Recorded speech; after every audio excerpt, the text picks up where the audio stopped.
space where I realized that God didn't give me the gift of this voice and the ability to hold this microphone so that I make myself good, but to glorify Him. And it took forever for me to even have the wisdom to understand that. I turned professional as a public speaker at 19. I'm 38 now. I've been in this game for 19 years when I turned professional at 19. 20 years I've been doing what I've been doing. And the difference between Vusi today and Vusi at 19 is the wisdom of time and experiences that I've had. But it's taken that wisdom of time and experiences for me to recognize this, that I live and walk by faith, and only by His grace have I achieved what I've achieved. So this then notwithstanding, I need a mentor who's going to work with me as I develop my faith. Because I have questions that I don't have answers to. And so I ask of my mentor, how would you approach this? I'm going to share something with you guys. I'm so excited to share this. About 18 months ago, my business changed. Changed. And here's why. 18 months ago, my mentor said something to me that changed my life. He said this, he said, Vusi, the problem with you is you think you own your business. Then I said, but I do. He said, no, my friend. God owns your business. You're just the one He decided to put in charge.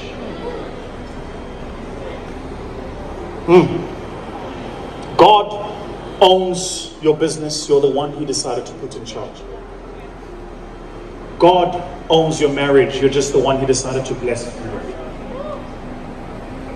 When you move from a place where you go, I don't own this thing, I have simply been trusted with the responsibility of making this thing real, it changes everything. See, because when you own everything, you are accountable to you. But if He owns it, now there is a level of accountability. So now there's certain things I can't do. There's certain deals I can't sign. There's certain meetings I will never attend. There's certain contracts I will never be part of, because I recognize that I've got a fiduciary responsibility to the true owner of my business. How would your life change if you gave your business, your career, and the advancement of yourself to the true owner of those things and thought of yourself just as the custodian for this moment? Let me tell you why this is so powerful. There are some in this room. When you die, whatever you're doing will die.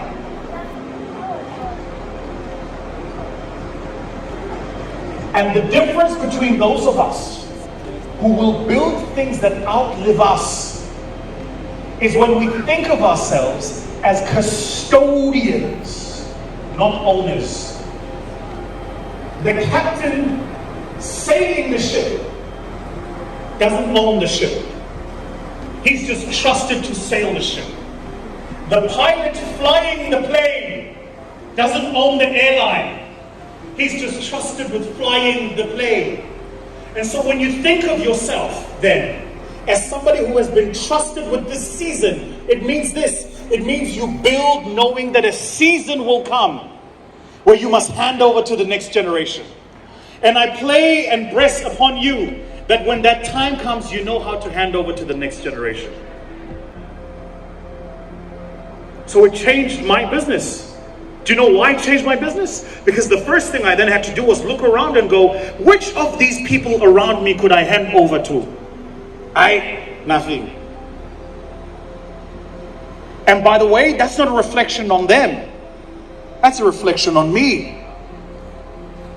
The old expression used in the armies of Rome was this: there is no such thing as a bad soldier, only a bad general. If you are leading people today and they are incapable, incompetent, and not hitting their numbers, that's on you, not them. Because it means you haven't taken the time to select and train your soldiers so that they are ready for the incidents of war. And so when you go into the marketplace to trade, they can't compete.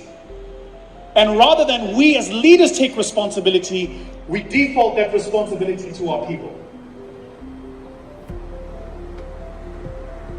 So get you a mentor. Those 4 areas for me. First, a mentor in my faith. Second, a mentor in my physical health. So I look so good. Wasn't always like that. I used to look like, no, never mind.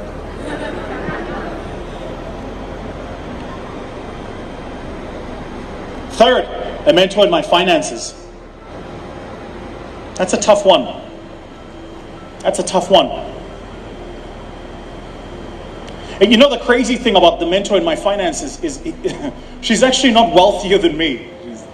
She's not. She's a fraction. She has a fraction of my wealth. But she has 10 times my wisdom with money. So I just trust her wisdom with money. Just wisdom. Because if it was up to me, I'll buy that jet. And she's asking me, but doesn't the airline also arrive on time? And you know, if you fly first class, it's pretty much the same thing. And the difference between the airline and flying first class is you don't have to pay the hangar fees. I hadn't told my brother Femi this. I was actually going to buy a jet. I was. Yeah. I went to the air show, everything. I went and had a look. And you know, you salespeople are so nice, eh? Salespeople are your best friend when they think you're going to give them money. They answer every phone call, every WhatsApp, everything. Ladies, it's like the guy when he's still asking you out. Salespeople are the same way. They love you when they think money's going to come out of you. The minute the money has come out, they are gone. They chop your money and then they leave.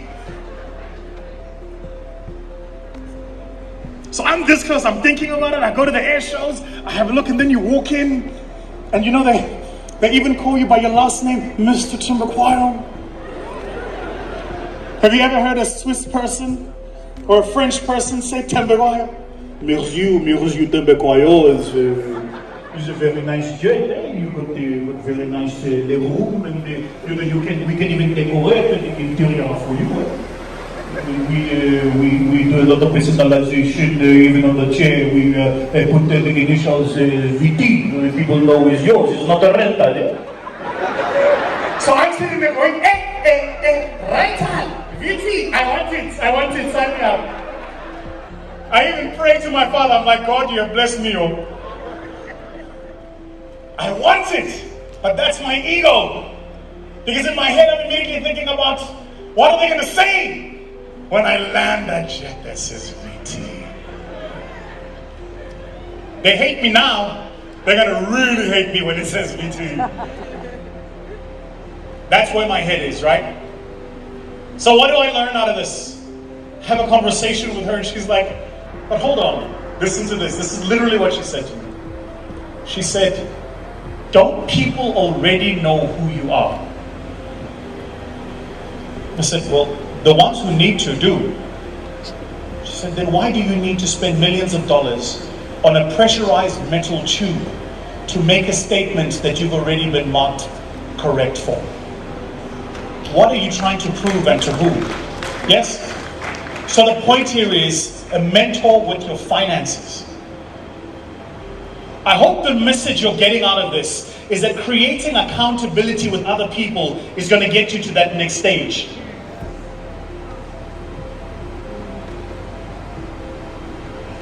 And then I said coaches, mentors, and sponsors. Sponsors. So you definitely need a sponsor, right? What's a sponsor? Whereas the coach is walking with you in every single step of your journey, the mentor is keeping you accountable on why you are on the journey. The sponsor is telling people why you are the best person to make the journey.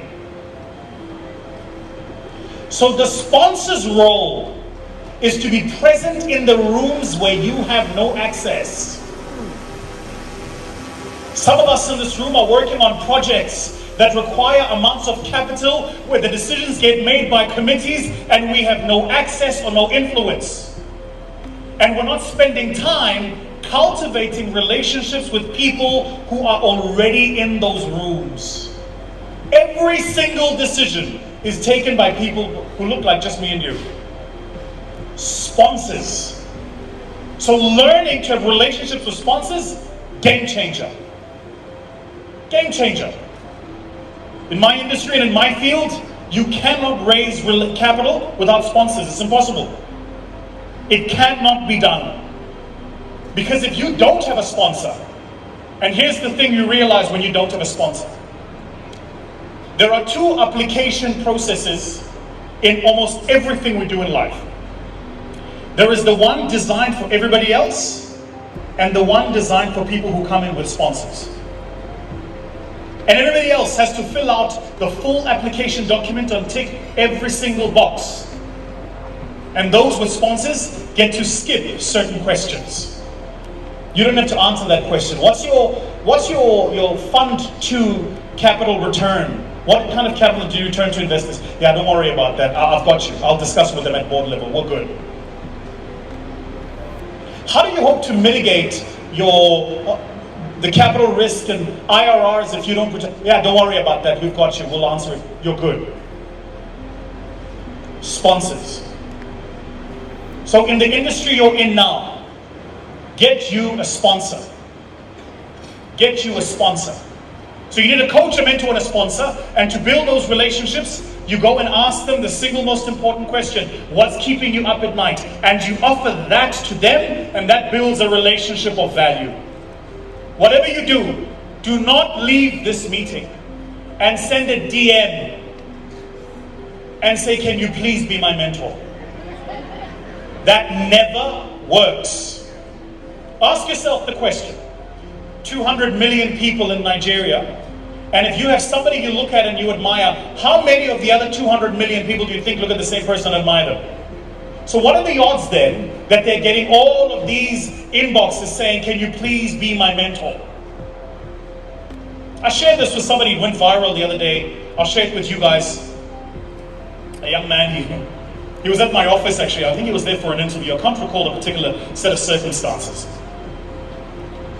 And during the conversation, he started telling me about this young lady that he's been wanting to date. Yeah. He's like, there's this young lady, and he's describing her to me. And I remember he was so vivid in his description, I could tell that he really, really is enamored with this young lady. He was saying things like, her neck is smooth. Now ladies, let me tell you, when a man notices your neck, he likes you. He was saying her neck is smooth. He says to me, she's got beautifully turned ankles. The ankle is beautifully turned. Jay! How many of you here have beautifully turned ankles, Charlie? I know. Make a note of this, ladies. I'm giving you tips. The difference between the man who likes you and the man who likes the idea of you. The man who likes you will notice the things that the one who likes the idea of you will never notice. It's a true story. So he's telling me about this, and I could tell. So he's asking for my advice. And he's saying, she's gorgeous, she's beautiful, I'm sure she gets a lot of approaches from men. How can I get her to pay attention to me? He says, I'm not the wealthiest guy she knows. I'm probably not the best looking guy she knows. I don't have the highest number of followers. And by the way, this is crazy.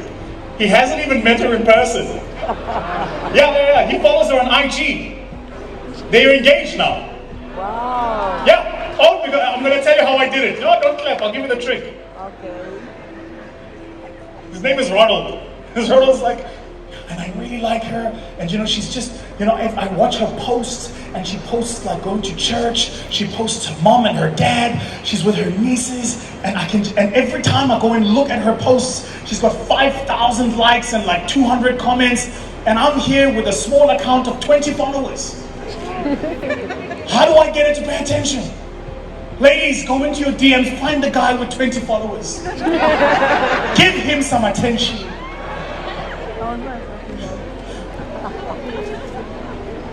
How do I get him to pay attention? He's asking me this. I said, tell me more about her. She says, she's a person of faith, and she's got like this mind, and she does these lives, and she's just so amazing. Wow. So I said to him, here's what you do. Do you guys want to hear what I said? Yes. Yeah. You don't really want to hear it. Do you want to hear it? Yes. So I said to him, here's what you do. You send her a message, and you say the following. You say, where should I send it?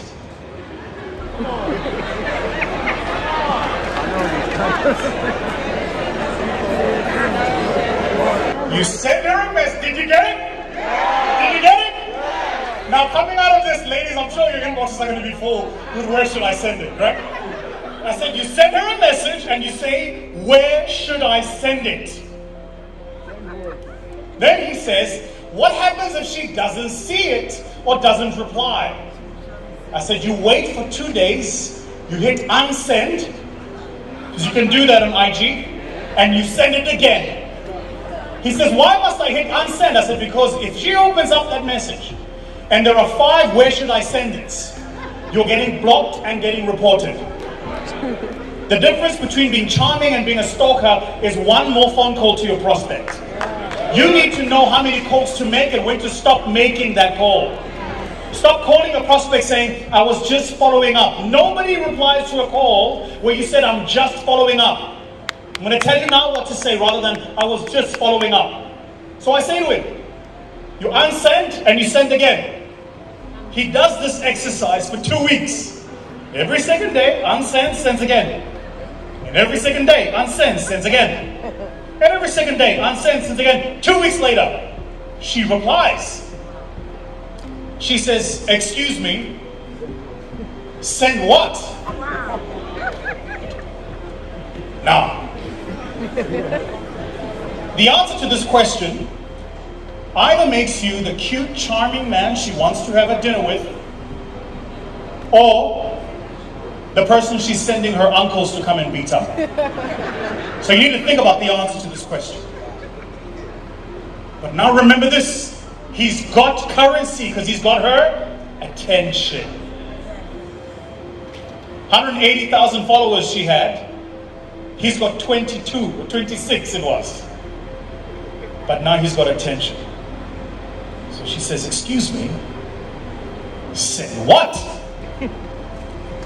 I was at home in Dubai, so he calls me in a panic.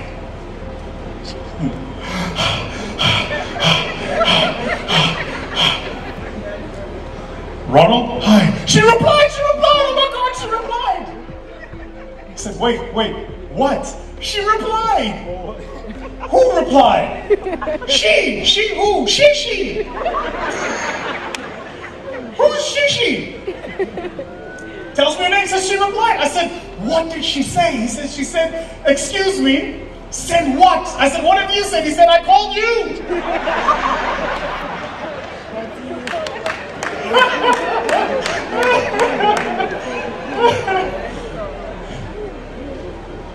So I said to him, well,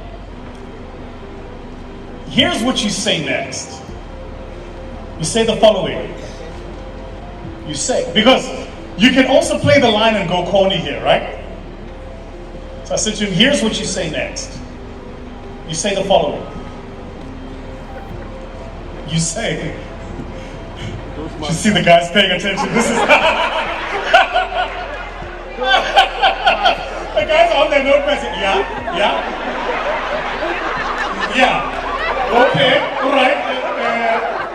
Say what now? Now what? Do I put a full stop or a comma? What are we doing here?